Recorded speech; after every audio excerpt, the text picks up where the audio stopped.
Good afternoon. Welcome to the third program of ARTrepreneurship Workshop. This is series number 3. We are so happy that you could be a part of this event. We want to thank our sponsors, our supporters, and of course you, our audience, and encourage you to continue to follow us on this journey of ARTrepreneurship.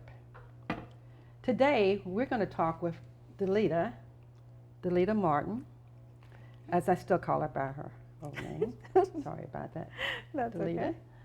But we do want to talk with her about her experiences as a beginning artist, those roads she took, to understanding what it takes not only to be a creative artist, but an artist who knows how to represent herself and to understand the art market. Delita, it's so nice to have you with us today. Thank you so much for coming to the studio. Welcome, welcome. Thank you. So I'm so excited to be able to share what I know, with the audience and with everyone here today. So I'm really excited about this. So tell us a little bit about your beginning as an artist. Wow. So I've been drawing all my life. It started off with coloring books, and I was really fascinated with coloring books. So every week I would get at least 2 new coloring books. I would go through them very, very quickly. And so I was always encouraged to create. My father was, an artist as well. And so he encouraged me to create and make things. And so most of the people in my family, there were writers, there are quilt makers, they're poets, just really almost existing in an art colony, an art community. So creativity was just something that we did all the time. So at 5, I think I was around 5 years old, kindergarten, I decided I was going to be an artist. Had no clue what that meant, or the path, the journey that would take me on.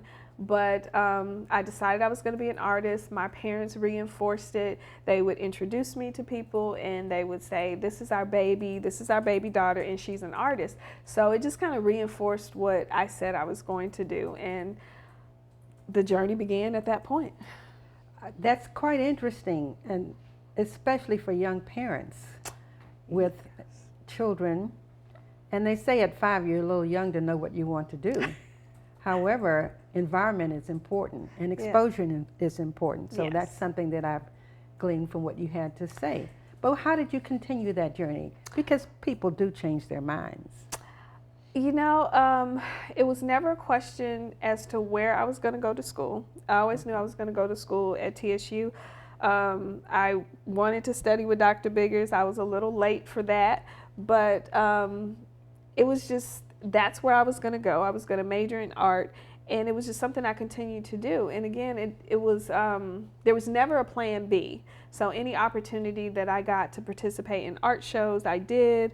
And I didn't know, I knew what I wanted in the end eventually, but I just wasn't quite sure the path that I would need to take to get there. So it was just remaining focused on the goal of being an artist, maintaining my own studio, being able to show around the world. That's what I wanted for myself. So taking those necessary steps to do that. And as artists, we don't have a set path. There's no, you go to school for 4 years, you take an internship here. It doesn't work exactly the same way for every artist. So I wasn't sure what that looked like. So I'm always happy to share my experiences with other artists, who are new or just, have questions in general navigating a particular space, because there's not a set path for us. Well, that's really interesting that you did continue on your path as an artist, I'm supposing all the way through high school. Yes. And then on to Texas Southern University, which was a great choice, I might add. I had wonderful teachers. Well, wonderful that you did go in that direction and you didn't let yourself be deterred. Now, sometimes people don't take that path. Correct. Sometimes they don't go to college, they're self-taught, or they have a mentor who grooms them, but they still want to succeed as an artist. Yes. Was the career or the teachings and experiences you had enough to move you on? Or were there some other things that you had to do to move yourself beyond a graduate with an art degree and a person now who's beginning a career as an artist? Yes, definitely having the support system in school, having a support system at home and around you, people to support your creative outlets, your creative activities, having those people are wonderful. But I feel like that you have to know yourself. I always tell people, decide what type of artist you want to be, not the artist that someone else wants you to be. Yes. So if you are interested in graphic design, that's fine. If you're interested in, being a figurative artist, that's fine. You have to decide and you have to be happy with it. From there, you have to find your tribe, find your circle. Okay. Find the people who are successfully doing what you want to do and study them. Okay. Figure out what's happening in your community that you can be a part of, involved in, and know what's happening around you in the arts. And that's very important. And then you have to be okay with it. And at the very last, give yourself permission to be that artist. We don't give ourselves permission. We get caught up in life. We get caught up in things that are happening around us. And, your path may get deterred, your direction may change, but always set your compass to get you back to where you want to be. Because life happens. Life does happen. So you said something that I found very interesting. Find your niche, so to speak. Study from others. So did you go to galleries? Did you meet artists? How did you build that network? All of that. Volunteering. Right. To do things in the art community, becoming friends with artists, putting yourself out there, introducing yourself to artists, going to exhibitions, going to every city that I would go to, I would find where the artists are. Where's the art community, introducing yourself to the university. I remember moving to Little Rock, and the first thing I did was found the art department on campus and introduced myself to the chair.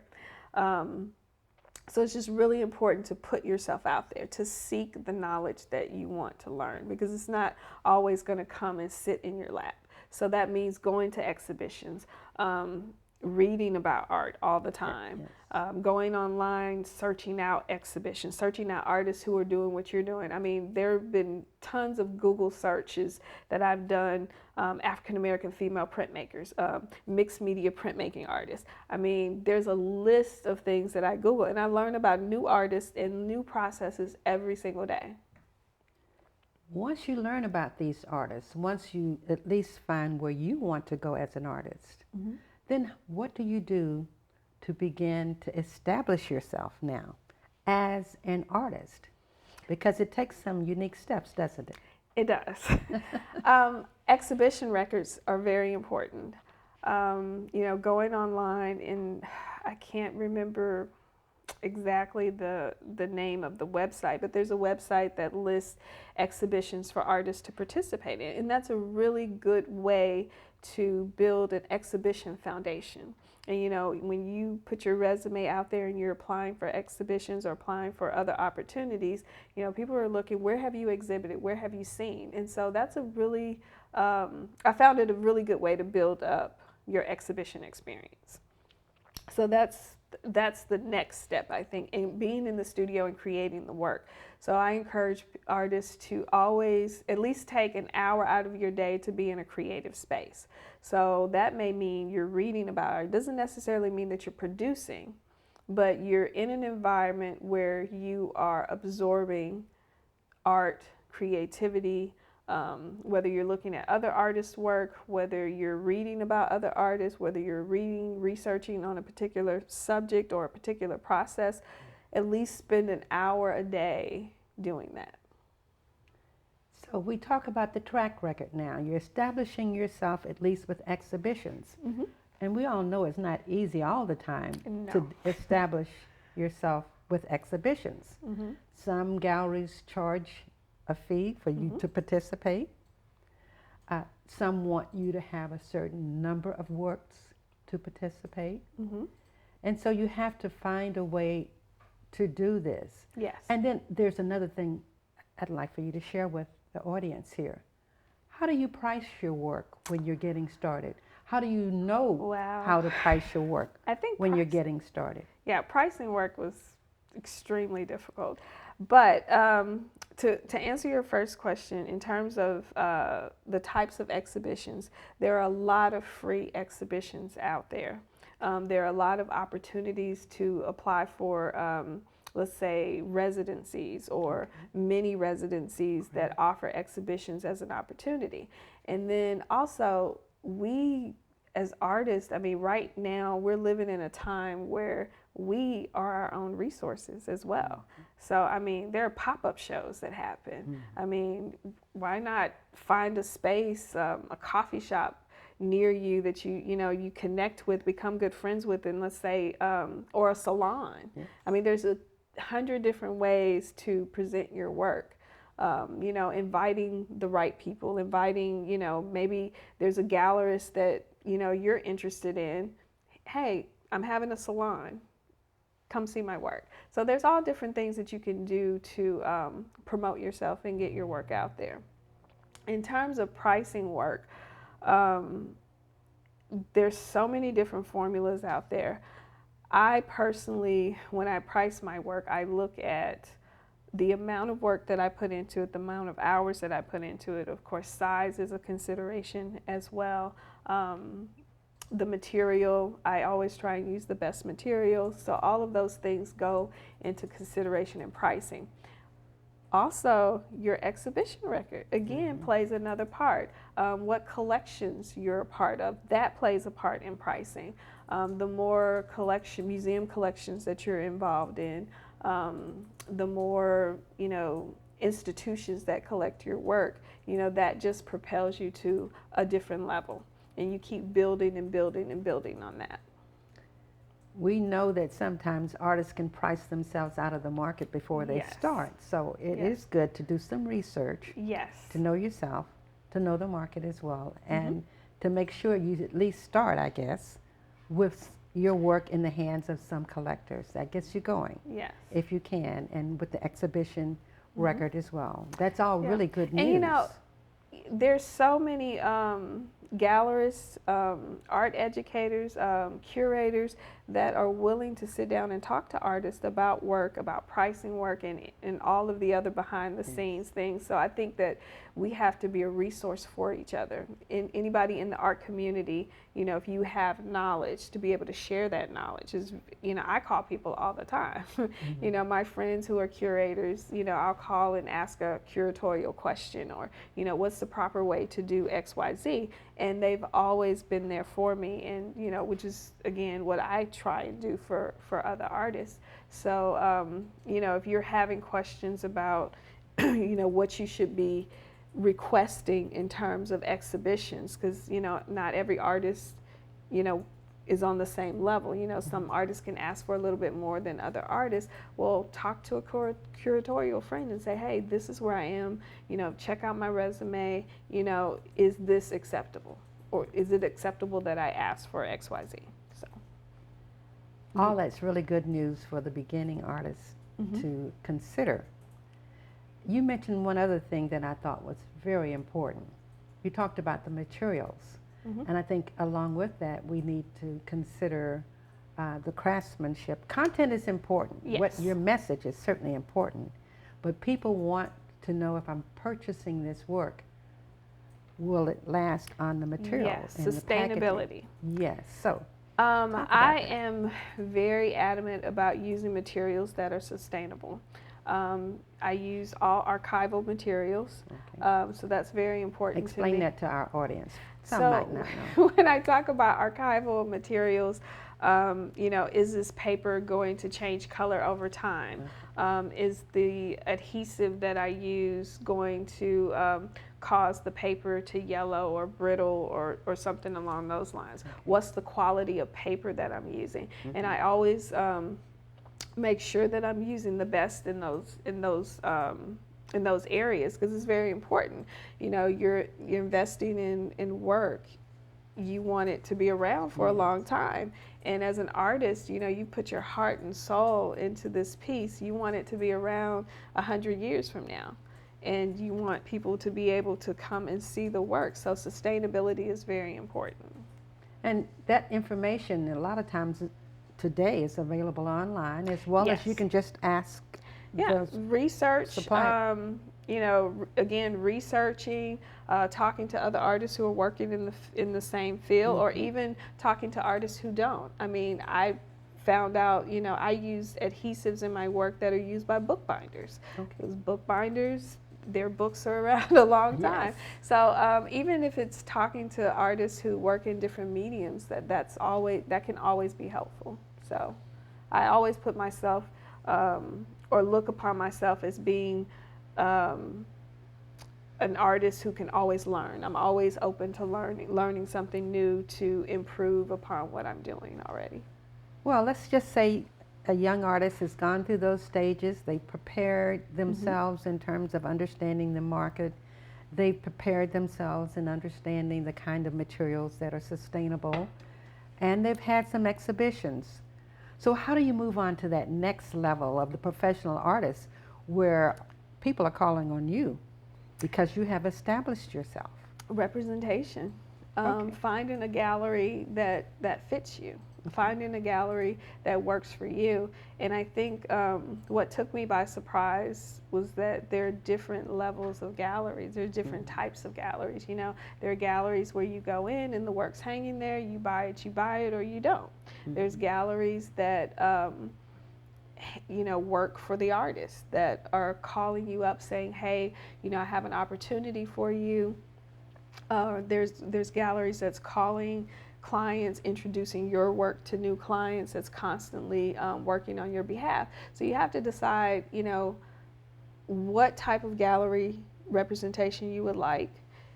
And when you talk to a gallery, go into a gallery and look, just kind of look before you even approach them to see if, you know, if you feel like this gallery is a good fit. You want to make sure the work, you know, that they carry. I always look to see the quality of artists that a gallery has. You know, that's important to me. I want to be among the best. And you know, if you have artists that aren't, you know, that don't care about craftsmanship or you know, other things, then maybe you're not the gallery to represent me.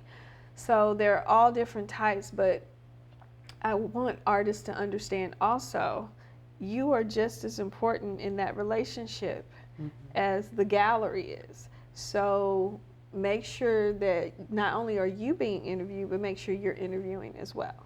So, because you want to make sure that they're a good fit for you and you're a good fit for them. I've heard many artists say that I just make the work, I can't sell it. They want somebody else to do it for them. So what relationship are we talking about in that sense? And one other question too, while we're at it, galleries do differ in the amount of time that they require on a contract. It is a contractual relationship. Talk about that a little bit. You know, again, what I'm finding is that every artist contract, they vary. You could have 10 people with the same gallery and they may all have totally different contracts. So it's important for artists to understand what their rights are. Again, understand what your role is and what your relationship is going to be with this particular gallery. And if it works for you, then it works for you. And I think that that's important for the artist to understand what they want. So, and I think you're able, once you figure out what kind of artist you want to be, it makes it easier to figure out what type of representation you want to have, what kind of partners you want to have coming in your corner. So that's important. So that brings me to another question. You're now a professional artist, probably have a contract with at least a gallery. And I know some galleries don't allow you to have other contracts, and some galleries do allow you to have, as long as they're within a certain distance, and you can make those considerations. But now comes the pressure Right? Right. You have to produce. Correct. So again, making sure you have an understanding with your gallery of how you in that gallery is going to work. Again, you know, you have people with the same gallery and they work totally different together. But artists also, you can't wait for inspiration to hit. You have to be in the studio and you have to be producing the work. Yes. And by spending time with creativity or within your creativity, creative space, it becomes easier and easier to come into the studio and work. And so you just have to be prepared to get the work done. You can't wait to be hit over the head with some inspiration. It doesn't work that way. Right. It becomes your full-time job. It becomes a full-time job. Yes. Whatever clock you put it on, but it's your full-time job. You know, you get to step, you know, the one thing I love about being an artist is I was able to come into my space and figure out how I wanted it to work for me. Mm-hmm. I spent a full year figuring out what my hours would look like. I mean, I tried combinations of, let me see, working in the evening, maybe working in the morning, maybe Wednesdays are administrative days, maybe not. So I tried all different combinations, formulas for how I would create this, you know, have this work as a job. And so I finally figured it out. I'm still tweaking it. But you know, I'm able to set set the structure for my studio, and I think you just have to do it, and you have to be committed enough to get up and go to work every day. So we're working with a gallery. We're working with a representative. Yes. And how do you continue that relationship while producing your work? What does it take from that point on to become really successful at what you're going to do? Really, it's really about getting the work done, like making the commitment to create the work and partnering with, I mean, I think about my gallery. I've been with my galleries for years. I'm with Stella Jones Gallery in New Orleans and Gallery Mertice in Baltimore, Maryland. And I've been with them for years because we have a working relationship. We have a partnership, and we figured out what our partnership is. And they're two amazing, wonderful galleries. They allow me the space to create the work I need to create in the time frame that I need to create it in, and I make sure that they have what they need when they need it. So, you know, there are deadlines that I have to meet. It's not, you know, totally just willy-nilly get in the studio, do what you want to do. There are deadlines. There's administrative part to the job. It's a functioning job. So they talk with you regularly. They want to look at your work. You know, sometimes artists don't want you to look at their work. You want to? No, I'm totally open to that, which is really it's interesting for me because typically, you know, I'll create a body of work, and I'm not always able to shift it to the next project. You know, it's not available anymore, and so you know, I will occasionally talk to my gallery, hey, you know, this is the work that's available, or if there's something, there's a goal that I want to achieve, which is what I really love about both galleries, is I can call them up and say, hey, you know, I was thinking about, you know, XYZ for my next project, and I was thinking about, you know, this is where I want my career to go, and they are both open and say, hey, okay, well, let's talk about this, let's figure out how we can come together and make this happen. And that's what I wanted in a gallery, was I wanted a partnership, and I wanted someone that was going to help me to grow my career. And so that's the gallery I was looking for. So it's interesting that your galleries are both out of state. Yes. And in different states. Mm-hmm. And so you do have to communicate with them. Mm-hmm. How did you depict them as gallery representatives, and how do you work as far as your local community? They called me, which was great, and of course through the artist network, I spoke with other artists who had worked with them, mm-hmm. and just raving reviews.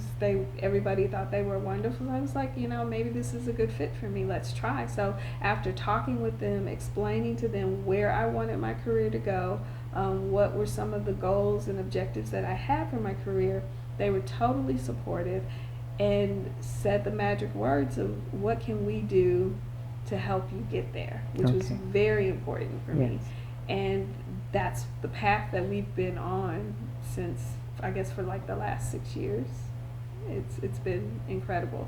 I'll call and say, hey, I think I want to have an exhibition next year. Okay, well, let's see if we can make that happen. Is there a particular place you wanted to have the exhibition? What is the exhibition going to be about? So all those things are discussed, but I feel like I have a team that's willing to step in and do what needs to get done for my career to go to the next level. So you mentioned the team. So you have a manager, administrator. How do you make it work?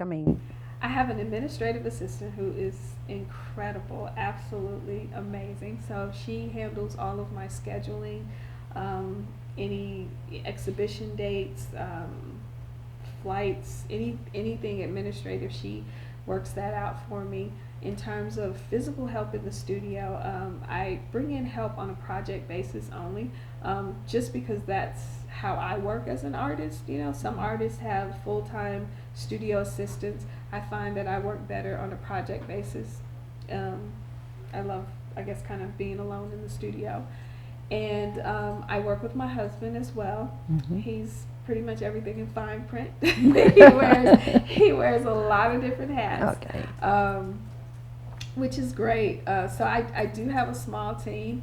It would be very difficult to do that without them. But it was something that I had to grow into also. So it wasn't something that I started off with, mm-hmm. but as my career has grown, it calls for new structures in the way the studio is set up. And so I've had, I want to say for like the last maybe 2.5 years, I've had an administrative assistant, which has been phenomenal. Okay, and you pay that yes. person yourself yes, to work? I pay that person myself. And stay in contact with them. Mm-hmm. For the young artist, emerging artist, who wants to get to your level, maybe not there yet, what skills are needed to help propel you to that point where you are able now not only to make a career and to support yourself and your family from your art, but also it's a business, isn't it? Yes, it's you absolutely support a others. business. Yes, tell us. So I had to learn the business side of art really, really fast. Okay. And so it was, how do you price your work came first. And okay. That was really scary because I didn't want to underprice myself and I didn't want to price myself out of the market. So that took a while, but we kind of talked about all the things I consider when doing that. It's important for artists to know how to talk about their work. Yes. And so I'm always, I don't have a problem giving interviews about my work because no one knows my work better than me. Yes. And so I always tell artists, know your work, know how to talk about your work. No one knows your work except for you. So that's extremely important to know how to do. And I switch hats all day. Mm-hmm. There's a little bit of administrative stuff I do. I'm the person in the mailroom. I'm the person producing the work. I'm the first person to screen any project that comes into the studio or any exhibition that happens, and then it's disseminated onto my team where they look at dates and the details. So we built a really great system in that way. Projects come in, hey Delita, this came through, are you interested in this project? Yes, I'm interested. Set up a meeting or find out the details for me. So I'm still able to be here and create, mm-hmm. but I have a team that's amazing that I trust, and we get it done. Trust, that's an important word. Trust is a very important word because at the end of the day, this is your name. This is your vision, your name, and it's important to have people in place to that are supportive, people that you trust, people that you can hand things off to, because it's your baby, you know. So I'm going to bring up another question, and we're going to talk about your work real quickly. You mentioned communication. Yes. That's more than just talking about your art. When things are written, Yes. what happens? That is extremely important to be able to talk about your work and write about your work, because you're going to be writing artist statements and statements about your work every day, all day, impromptu, just whatever. Okay. And it's really important. So I work on a new body of work, and at some point I'll stop and I'll write about it. Okay. Just in general, just for myself. But you know, I have those notes that I can refer to, you know, things that I can that I have, but I'm constantly reading and writing and talking about my work. Excellent, excellent. So let's talk about your work now. I'd love to hear about the work that you do as a printmaker, certainly, and it's taken you in many, many directions. So let's tell me a little bit about it. So I started off just kind of like, well, I was at the university and I was working adjunct, and then I decided that I was going to go into the studio full time. And it was really difficult, because I was like, how do I turn something that I love into a job? And how is this going to, you know, how is this going to work out? What's going to happen? And so I had to figure that out. So it took me about 1.5 years to eventually get into what I call a rhythm or a flow. So I had to figure out how to get that to work as a job. So I did. All right. So let me just think about a few things that I've just heard you talk about. It's important to communicate. It's important to be able to write about your art. It's important to do that research. Yes. All those things are extremely important as an artist. It's important to build a network of people you trust, who know your work, who know you, and can give you the best advice to help you move along your journey. And it takes a while. You're not going to get there immediately. Oh, no. You got to be willing to put yourself through the test, through the trials, to persevere, regardless what happens, the ups and downs, and you'll make it, and you'll make it. So now we are talking about you as this successful artist who has a printmaking studio. Yes. Tell us a little bit about that aspect of your work now. That you've arrived as an artist who's making it and working, doing the thing that wakes you up every morning, keeps you excited. Well, it's exciting. I get to wake up every morning, like you said, and do something that I really love.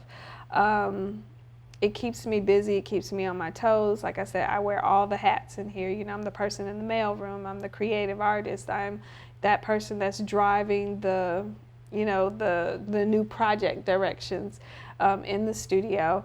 So when I first came in the studio, and I was like, you know, I really want to challenge myself in terms of the type of work that I'm creating, and you know, thinking about how do I want to be seen out in the world, you know, what type of artist do I want to be known as? And my background was drawing at Texas Southern University, and go to Purdue, and I decided I want to do printmaking. And so I had to decide how, you know, I had to tell myself every single day in the studio, you can create whatever you want to create. This is your world. You're inviting the viewer in. What do you want to do? And so I began to layer the different printmaking processes with drawing, layering with painting, layering silkscreen on top of relief, on top of etchings, on top of lithography. And it was the first time that I felt free as an artist, as a creative person.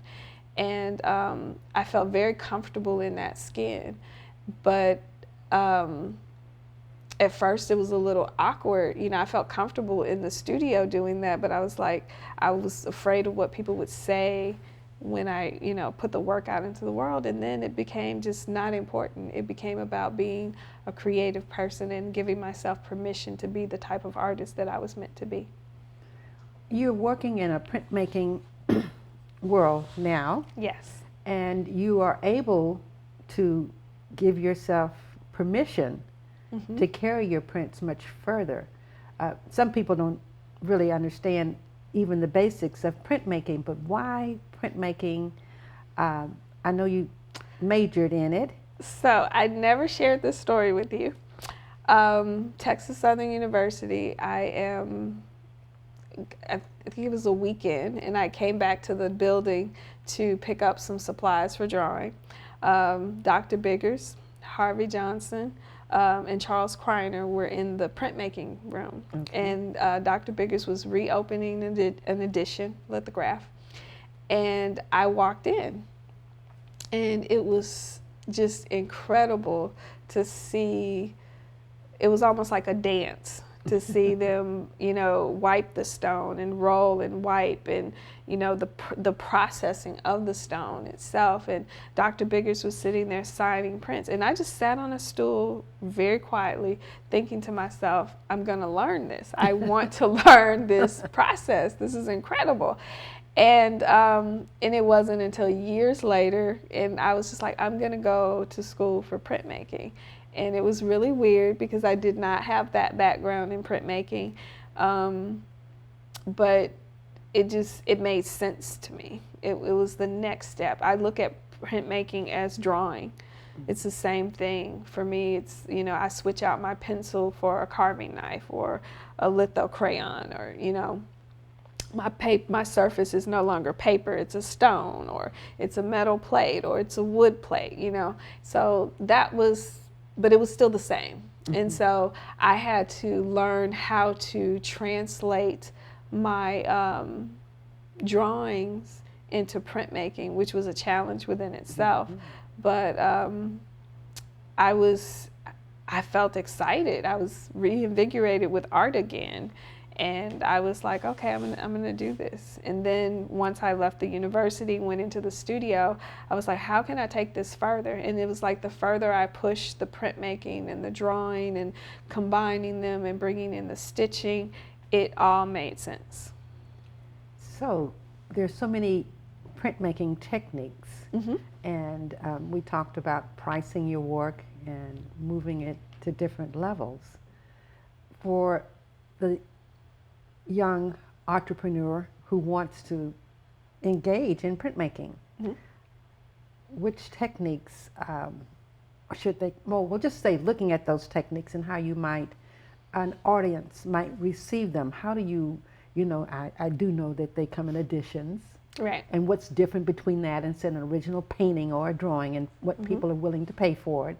And how do you move it to the point where that print, which can be in multiple editions, mm-hmm. is now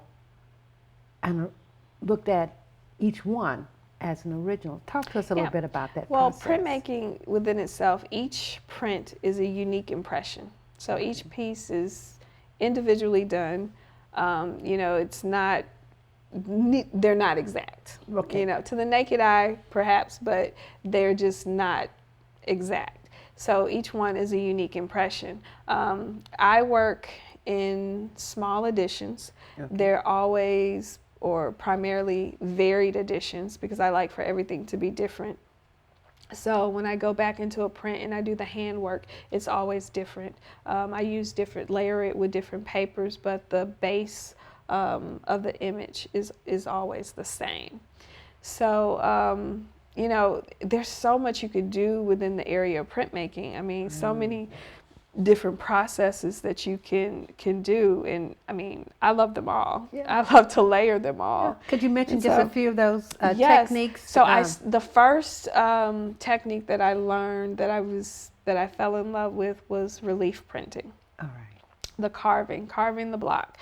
And grad school, they encourage you to just go crazy, do anything, everything you can. And so I fell in love with relief printing. I think the first actual process that I did was gelatin printing. And I did that because we had a critique coming up. I was broke and I didn't have any materials. And I made my gelatin plate using gelatin from a box in the store. I bought a book on how to make the plates, and I kind of toyed around with that for a little while, which became a big part of what I do. So I mean, you can take some very simple processes and make them as, you know, sophisticated as you need them to be, or as simple as you need them to be, either way. But yeah, just lithography, etching, just all of those different processes. I love those. And and people always say, well, what's your favorite process? I'm like, whatever I'm working on that week is my favorite. And so for the young artist that says, I really want to explore, I'm a painter maybe, or I like drawing, as Delita does, and I might want to explore some of these printmaking techniques. They can certainly find out the description of those techniques, and some are monoprints. They start. Yeah, some are monoprints. You can lithography. There's several different techniques within lithography. I know that print. You know, a lot of people that start, because one of my fears when I left graduate school is that I wasn't going to have access to a press anymore. Right. Well, there's processes that you can do that don't require a press. There's gelatin printing. There's relief printing by hand. There's paper lithography. There's so many different printing processes that may seem, you know, low tech, and you don't, you know, need a lot of chemicals, or you don't need any chemicals at all, and you can print them by hand. And so that's literally what I started off doing after graduate school, because I didn't have access to a press, and then eventually I got my first press and went from there. But where there's a will, there's always a way. It just takes a little research. Wonderful, wonderful. So from your original, I know your early works are mostly just black and white works, and you've moved into color. Yes. And I mean, the color palette has exploded with your neutral tones as well. Talk about that impact. How did that impact you, and when did you branch out? Wow. I have always loved color. I've always loved texture and patterns, and just all of that is like so wonderful to me. Around fourth grade, my teacher told me I was using color incorrectly. And she never explained to me what that meant. And so, you know, being fourth grader, I shied away from color. So all of my drawings became black and white drawings. And it wasn't until I got to graduate school and we were encouraged to explore that I said, you know what, I'm going to explore color again. And so I started off with monochromatic colors. And then I was just like, you know what, I'm just going to go for it. I'm just going to do it. And I did, and I enjoyed it, and I loved it. And I was like, let me keep going with this. This is great. So, yeah. Tell us a little bit about your process now, how you work. I like to work very intuitively. So I do not work from a sketchbook. I do not work from sketches at all. I come into the studio. I'll have a vague idea of what I want to do, but nothing set in stone, nothing set in concrete. And I'll come in and I'll just start with a background, or what I call the veilscape in my work. And that's the first layer that's created. Once that layer is created, the portrait comes next. And from there, there's a push and pull that happens between the mediums. So, you know, from there, it could be painting, it could be drawing, it could be printing, it could be collage, it could be any number of things take place, because each layer kind of determines what happens in the next layer of the work. And so I always try and leave room for change to happen. So I don't ever like to come into the studio with concrete ideas. I love that. I love that. So you start with your work, and once you've created a work, I know that you do variations on that theme, and that creates your body of work for you. And when you're looking at how you're going to now get this out there to the public again? I know you have your dealers, your galleries that you work with. Do you ever consider making some of your work G-clay? Do you sell them only your original, the pieces that you've done, that you've pulled yourself, and then you manipulated or changed with paint I do or not. threads, or what? And what's the difference in them? I do not do G-clays. Okay. Generally, maybe once or twice a year, I will do a small addition. I'll work small, number one, usually 15 by 20. And that will be a small edition, maybe 10 to 15 pieces of work, and that will be a varied edition. And I make that available. I'll put it on social media and let people know that those are available. And they don't, my galleries, they have access to them as well, or you can purchase them from the website. But I don't. I learned how to edition because I believe that you're supposed to know everything that you can know. Yes. So I know how to edition, but I'm not really an editioner. So I'll do varied editions when I have to do an edition, but I can't edition. Okay. I just prefer varied editions. The varied editions. Very good. And a G-clay, of course, is a process that some of the beginning artists will use to get themselves established. I'm not. It's not for me, for my work, and I'm not opposed to it. I would, if it were me as an emerging artist, I would probably limit the number of G-clays that I did. When I put a piece of work out there, I always try and keep my collectors in mind. That's very important to me because, they have me in their collection, and I want to be able to protect the investment that they've made. So I don't do, once I do a piece, that's it. Right. And let's explain to our participants today on this entrepreneurship, the difference in a G-clay and your regular work. Yes. So there are reproductions and then there's prints. So when you talk about G-clays, your work is being, I guess, kind of mass produced, from a printer. Whereas, using archival papers and, different inks that way. The prints that I make are hand-pulled prints. Each impression, like I said, is a unique impression, and those are all individually hand done. So that's the difference between the two. So all of my work is hand pulled. And it makes a difference in how you can price that work. It makes an absolute difference in how you can price that work. And when you have 1 million out there, they're not going to be as valuable as having, say, 5 or 10. Of course, in versus having 200. Yeah, a reproduction will allow you to do a lot more of one piece, where, as you said, each print that you pull is an original piece, and that's a greater value to a collector. Yes. And depending on where an artist is in his or her stage, they may start with a few of those G-clays, but then they'll move on. So what about in the future? What are some of your works you're going to do? Wow. So in terms of the future, really stay in the studio and work.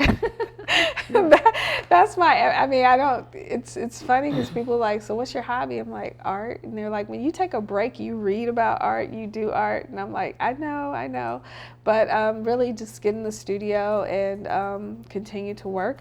I'm also started the Black Box Press Foundation. Okay. So I will be working towards that. Right now we have the Art as Activism grant. We have our first 2 winners that were selected. And we will be doing our second round of artists in June. Will you explain to us about that grant? Yes. So the Art as Activism grant, we started the foundation around the time that George Floyd was murdered, and I was speaking with my son about it, and we had a conversation, and he actually posed for me for that picture and kind of helped me in the studio to create the piece. And so we decided that he wanted to make giclées Okay. of that particular print and donate 100% of the funds to charity. And Okay. so in looking at charities that we could donate to, we weren't really finding what we were looking for. So I was like, you know what, let's be that change that we want to see. And so we decided to set up a fund for artists who are creating work that talks about social and political change. Okay. And so there are $5,000 grants for each artist. Great. We choose 4 per year. Okay. And it's a unrestricted grant, and the artist partners with an organization to create an exhibition. And so we're trying to help artists to be able to really get their voices out there and get their voices heard. And so it's called the Art as Activism Fund with Black Box Press Foundation. Mm-hmm. And you can get more information on that from our website, blackboxpressfoundation.org. And so we're really excited about that. And so we're hoping our next step is to actually start a residency for printmakers. Wonderful. And so I've been, a few people have actually asked me over the years, they're like, you collect a lot of equipment. So this has been in the back of my mind for a while. So I've been collecting equipment, here and there, presses, to set up a residency for artists, for printmakers here in Texas. That's wonderful. So excited. So this is an opportunity to give back. Yes, it's an opportunity to give back. As an artist, I look back and I had wonderful support. There were other support areas that I wish I had, been able to, if I had had a hand, say, funds to create an exhibition or a body of work, but that wasn't really available for me, or finding a particular type of venue to really get me out there in other states. And I was like, you know what, if I can do that for an artist, if I can reach back and grab an artist and help them, propel them, I'm all for it. I think that's very admirable. And thank you. I'm sure that a lot of the artists are glad to hear that, and we'll go to Black Box to find out more about it. Awesome. So just a little bit more about your work before we Okay. go to some questions. I know that you have an exhibit, a beautiful exhibit right now that's about to end in Beaumont. Yes. But you also have another exhibit that I'd like to hear about. Tell me a little bit about Hollywood. Oh, Hollywood experience. I was contacted a couple of years ago in reference to the photograph. Stage director reached out to me and wanted to know if I would be interested in showing some of my work on the set of the movie. And I was like, of course, Issa Rae, yes. And all, and the story was just amazing. Anyway, so I agreed, and it was so incredible. I went to the theater by myself, thank goodness, because I think I cried like a baby, because it was like so amazing to see my work, to just kind of sit there and be like, okay, you worked really hard, and this is what happens, So it was really nice to see that. Even just just like your work is on the screen. It's like some of your favorite actors and actresses are walking by your work and looking at your work, and you're just like, oh my God, that's me. So it was really incredible, an incredible experience. Wow, that's all I can say right now. And you said the photograph. Yes. Someone saw the work. And Well, the director, from my understanding, she's seen my work before, and she requested, to see if they could, reach out to me. So that was amazing. I was like, wow, someone that's looking at my work. yeah.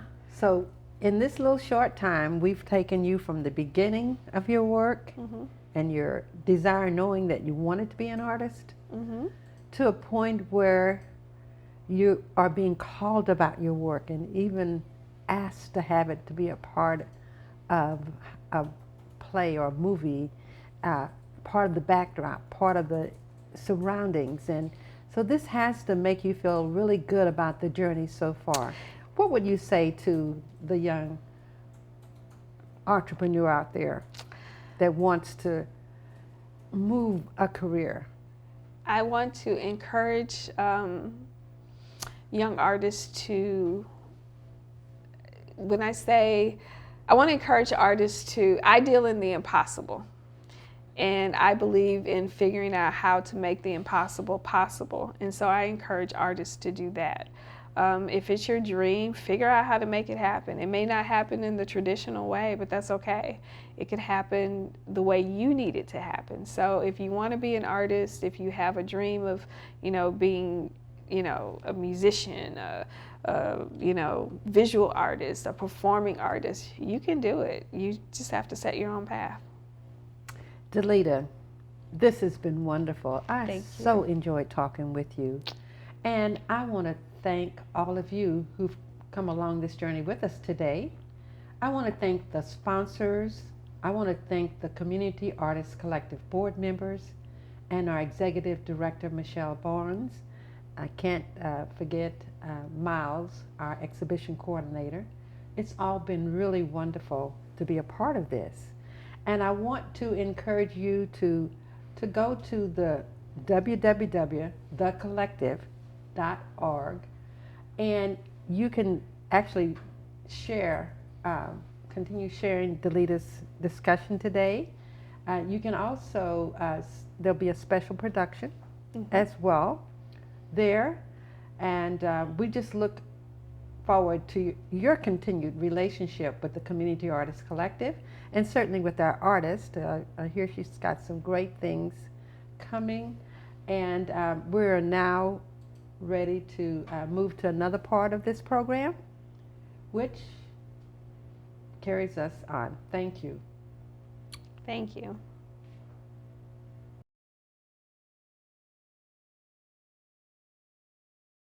Hi, welcome to Black Box Press Studio. I will be taking you on a quick tour of my studio today.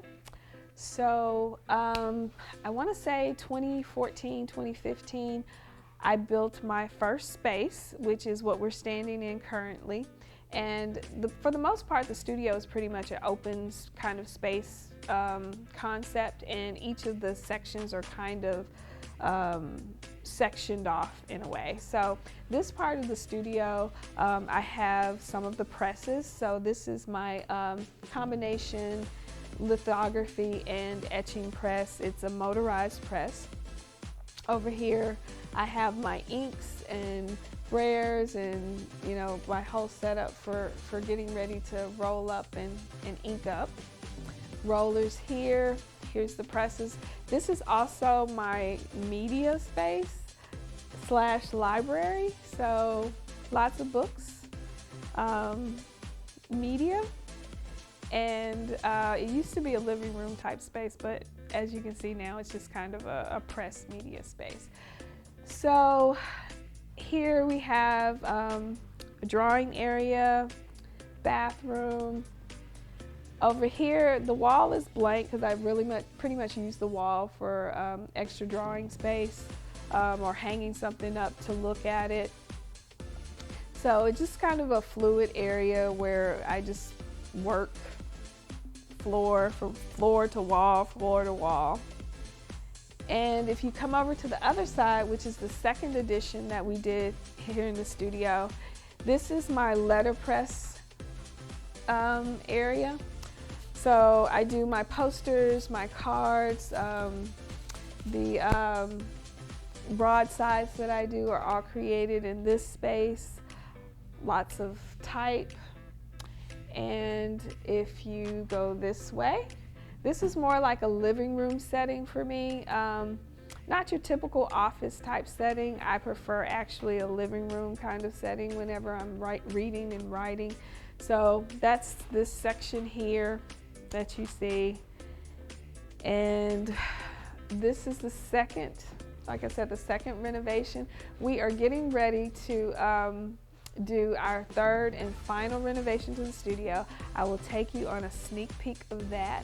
So if we can walk over this way, I'll give you a quick tour of that.